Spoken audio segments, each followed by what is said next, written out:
Shalom, shalom, everyone. Shalom and barak, which means peace and blessings. In this particular video, I would like to talk about an encounter with an angel. The scripture in Hebrews 13:2 says, "Be careful how you treat strangers, because you just may be entertaining an angel unaware." And that is exactly what happened to me about almost 3 years ago. This was when COVID just happened. COVID just broke out. And as everybody knows, you went to the grocery store and everything was completely sold out of the grocery stores. My household, we pretty much had everything that we needed, but I did go to the store one day when I got off of work just to try to see if I could get, some extras. And, I walked into the store and I saw that there was absolutely nothing on the shelf. And I had never seen that before in my life, where the shelves were completely empty. And a sense of, not panic, but a sense of worry came over me. Like, wow, if we really needed something, we wouldn't be able to get it because all of the stores are completely sold out. And, thank God, my household, we have everything that we need, but hopefully, what we have will last us a while, because if not, we're just going to have to go without, because the stores don't have absolutely anything on the shelf. And I'm standing there and I believe, at this point, I had already passed up all of the meat and food departments, because there was absolutely nothing there. The only thing that was inside the Walmart, the super center Walmart, was like clothes, shoes, toys, and much to my surprise, all of the medicine was there. It just goes to show, the mentality of some people. They bought all of the water, all of the food, all of the toilet paper. Some of this food is not perishable. It doesn't have a long shelf life. If, God forbid, we ended up losing electricity and you don't have a backup generator, a lot of the food that you have in your, your refrigerator and your deep freezer would go bad if you didn't have a backup generator. So, it was just, they were completely sold out of everything. But I went over to the pharmacy department. They had fully stocked shelves of vitamins and first aid kits and hydrogen peroxide. And I'm thinking to myself, wow, the mentality of people. They were so quick to get all of this food and water and toilet paper and toiletries and stuff that they completely forgot about vitamins. They completely forgot about Band-Aids and first aid kits. And it's like they weren't even thinking about that kind of stuff at all. So, I'm over there getting some vitamins, iodine, Band-Aids and stuff like that. And I see this Caucasian guy, middle-aged, like shorts and a t-shirt on, and he's walking, on the aisle next to me. He said hi, and I said hi, how are you? And as he's walking past me, he stops and he turns back to me and he looks at me. He says, the problem is not that the stores can't keep things on the shelf. The problem is the people and how greedy they are. And I'm looking at him and I'm like, nah, I think it's because they can't keep the stuff on the shelf, because usually people only take what they need. But, I'm like, nah, I think it's because they can't keep stuff on the shelf. But he was right. It's because people are greedy. I was seeing these videos going viral on Facebook. Some lady, in a grocery store, her whole entire shopping cart was full of 2-gallon milks.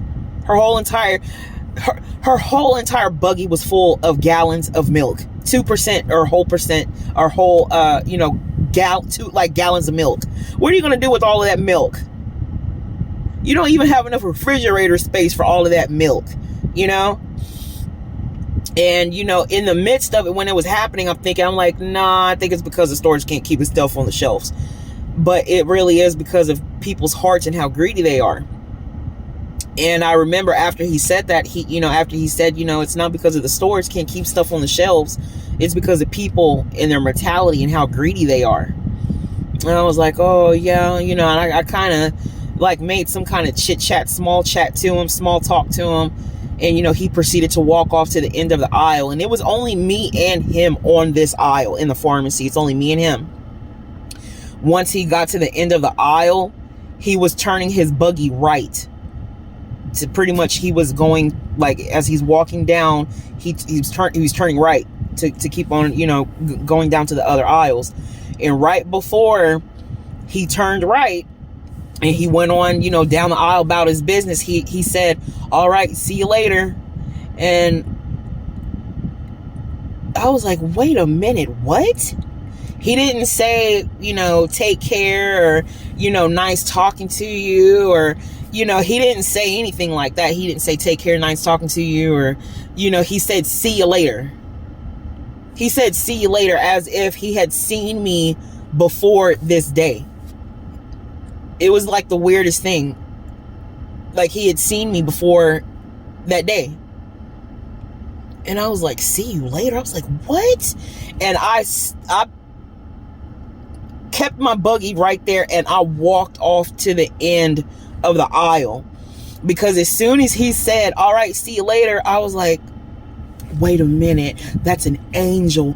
Oh my God, that's an angel. And I was walking to the end of the aisle to talk to him like, hey, what's your name? See you later? What do you mean, see you later? Where do I know you from? I had some questions I had to ask him, right? So I'm walking down to the end of this aisle, and I turn right, and he is completely gone. I mean, he was gone. And I was like, oh my God, no way. So I'm steady walking down the main aisle, and I'm peeking down both. Like, I'm just trying to cover every area where he could have possibly turned to. First of all, nobody is going to just disappear that quickly into thin air. You know what I mean? But just in case, maybe he went down, once he got down at the end of my aisle and he turned right, maybe he made another right and got on the aisle in front of me. So while I'm on the main aisle, I'm looking this way, that way. I'm looking down both sides of the aisle, and I go all the way down, and I'm like, oh my God, I can't see him. I can't find him. And I turn back around, and I'm walking right back down the main aisle, and I'm looking down all the aisles again. And as I'm looking down all of the aisles, I'm checking that back wall, that wall that's behind the aisles. I'm checking, looking behind there too, looking to see where he could possibly be. And he was gone. He completely disappeared, just gone into thin air, just like that. And I was like, oh my God. I was like, God, what does that mean? I was like, what does that mean? That means something like, why? I have so much to ask him. I have so many questions I want to ask him. Like, out of all the things to tell me, you're going to tell me that? Like, I don't want to know. Give me something else I want to know. I want to know something else, anything. I was just like, oh my goodness, I couldn't believe it. I'm like, God, what does that mean? I was like, what does that mean? Because I know that was an angel. I know it was an angel. Like, what does that mean? And what I get from that now, looking back on that situation now, God is the protector, and he's the provider, and he's always going to provide. Even when you can't see a way out, or you can't see anything being done about your circumstances, God is always there with you. He's always going to turn a way into no way. And he sends destiny helpers, and he sends angels, and he sends whoever, he'll use anybody he wants to use to convey a message to you, to let you know, don't worry, daughter. It's not because of the stories, it's because of the mentality of the people. It's God has a way of giving you the supernatural peace and comfort that only he can do, and he can give it to you at the right time when you need it the most. And I was just like, kind of like, I wanted to ask him so many questions. All these different questions that I can't find the answer to. I just wanted to, I was thinking, how did the Egyptians get get electricity, because they had electricity back in ancient Egypt. I know that this is probably technology that was given to them by the fallen angels, but it's like certain things like that. Did the giants really build the pyramids? Or was it the Anunnaki? Because I think it was the giants. Like, I mean, it's stuff like that I want to know, Like, I don't know. It's just, just certain things that are, that questions that can't easily be answered, I know he doesn't know the day that Christ is coming back. No one knows except the Father who's in heaven. But there are just so many, what is Jacob's ladder? What is Jacob's ladder? Like, what is Jacob's ladder really talking about? It was like so many things I wanted to ask him. But, nevertheless, God gives you what you need when you need it, So I didn't want to make this video too long. I wanted to keep this video somewhat short. But, just really be careful how you treat angels, man. I know we're in a hurry and we get in a rush. We're in a rush to get to work. We're in a rush to get off of work to go pick up the kids. We're in a rush to get to the store. We're in a rush to do this. We're in a rush to do that. But sometimes you do got to take a few seconds and speak to people. Speak to people. If someone is wanting to converse with you, converse with that person. They may look like a homeless person. They may look like a wino. They may look like somebody you don't want to converse with, but that may actually be an angel that you're speaking to. God will use anybody he wants to use. He used me. I don't know what my ranking was in heaven before I came down here. I don't know if I was an angel or if I was just a heavenly being.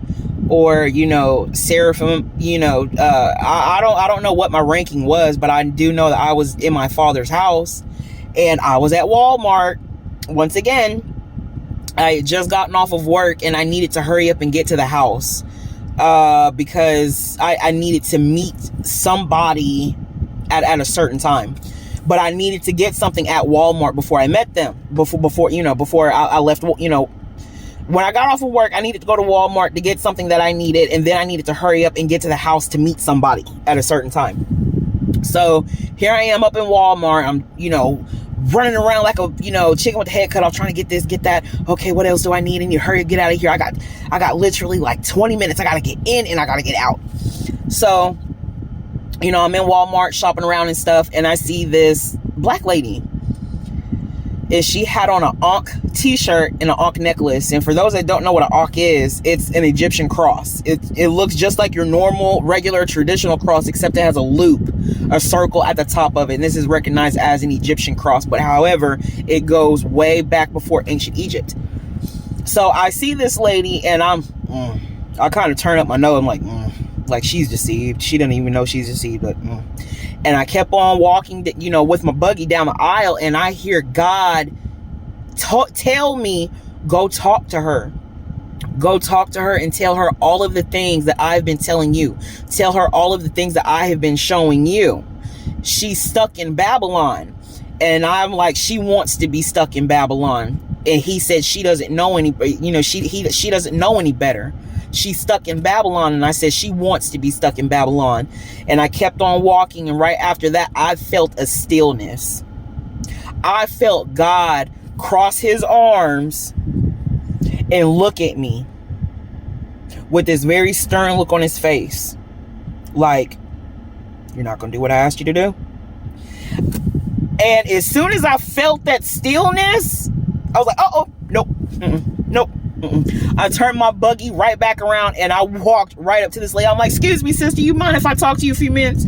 I'm like, yeah, I won't be long. I just got to talk to you a few minutes. Like, as soon as I felt that still, like I was just walking my ass. She wants to be stuck in Babylon. And I felt that stillness and I was like, nope.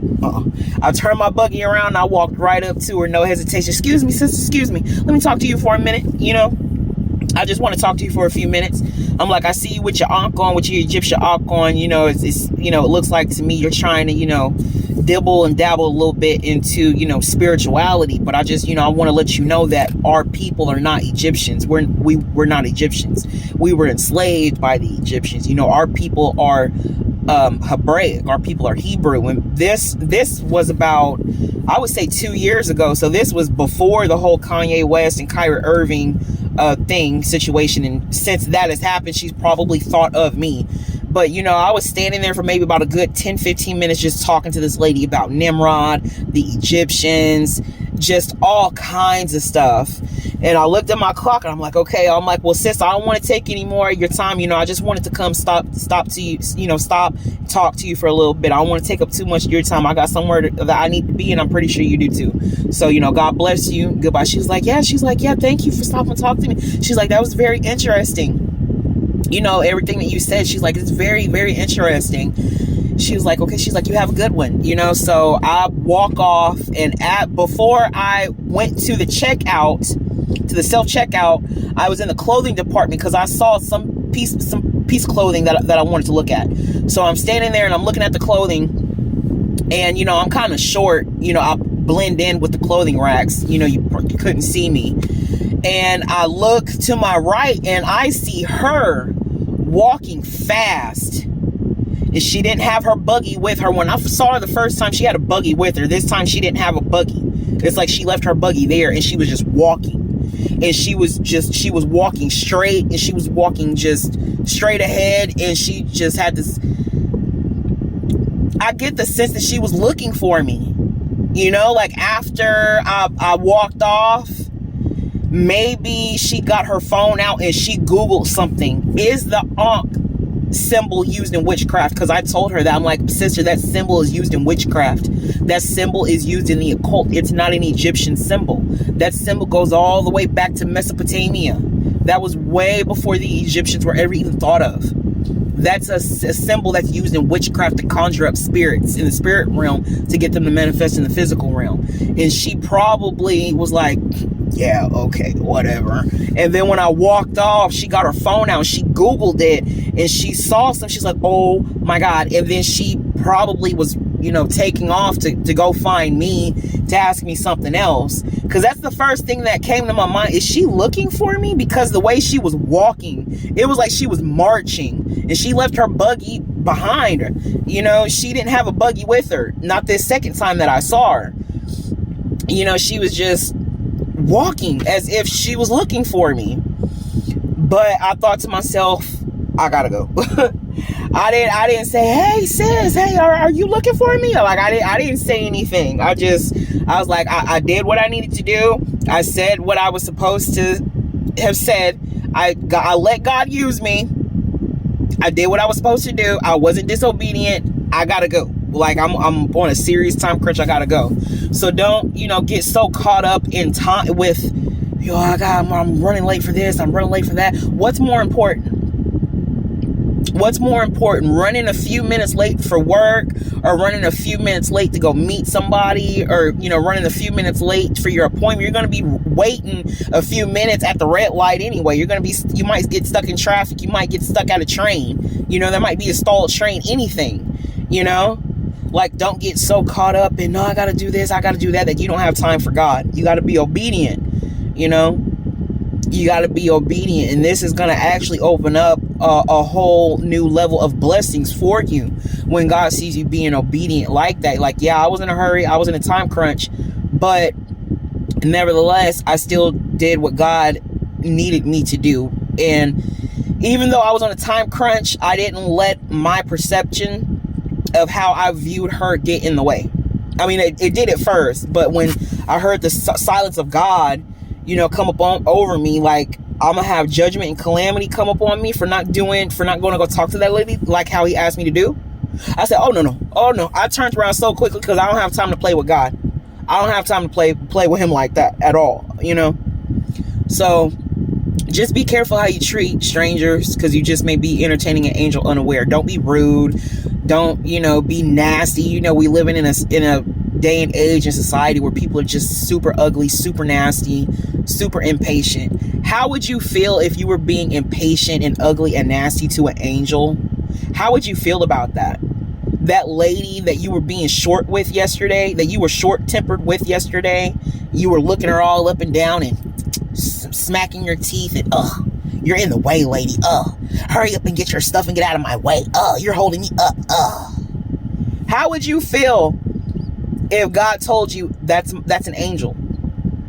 How would you feel if you found out the person that you were being mean to, the stranger who you did not know, you don't even know this person's name, but you were being mean to them because you were impatient and in a hurry the day before? How would you feel once you found out that this person was an angel and a messenger from God, and they may have had a message for you, but because you were so much of in a hurry and you were so impatient that they didn't even give you the message, they just kept it to themselves and let you go on about your merry little way?